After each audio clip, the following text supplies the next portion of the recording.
SIR যে হয়েছে, SIR যে সেন্ট্রাল গভর্নমেন্ট বাংলায় ইমপ্লিমেন্ট করেছে, সত্যি যদি বলা যায় তো মানুষকে হ্যারাসমেন্ট করার। তো এবার ওদেরকে এই চক্করে আছে ডিলিট হয়ে যাক ভোটার লিস্ট থেকে। আর অ্যাকচুয়াল একটা ছোট্ট এক্সাম্পল তোমাকে দিচ্ছি, যেরকম বিহারে এই এসআইআর লাগু করেছিল, তো ওইখানে হয়তো সাকসেস হয়েছে, কিন্তু ও ভাবছে সাকসেস হয়েছে, কিন্তু কারণটা ওইটা নয়।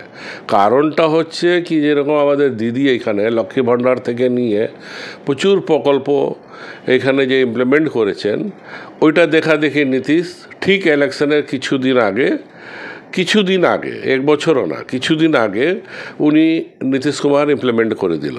বলে ওই কারণটা হলো কি ওয়ান সাইডেড সে জিতলো, নাহলে ইম্পসিবল ছিল। এসআইআর থেকে কিছু আসা যাওয়া নেই। রইলেও বাংলায় আমি তোমাকে কথা দিচ্ছি ভাই, যা সিট ছিল তার থেকে বেশি মমতা ব্যানার্জি পাবেন।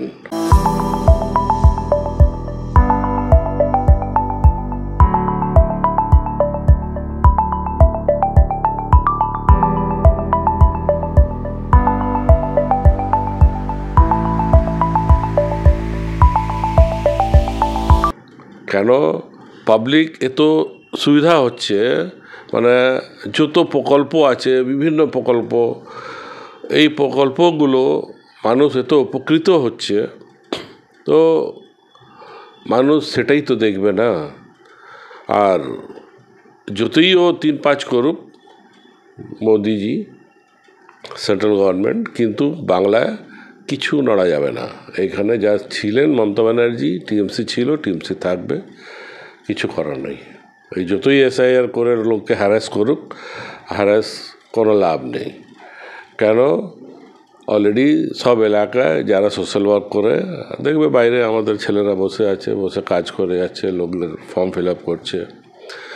মানে যেখানে লোক করে না সেখানে নামটা ডিলিট হবে, যেখানে মানুষ সার্ভিস দেওয়ার জন্য, সোশ্যাল ওয়ার্ক করার জন্য লোকের উপর লোক বসে আছে, সেখানে 100% যা ভোট ছিল একটাও ভোট তালিকা থেকে বাদ যাবে না। যা ভোট ছিল ও চক্করে আছে, ভোট তালিকাতে ভোটটা কেটে যাক, কোনো ভোট কাটবে না।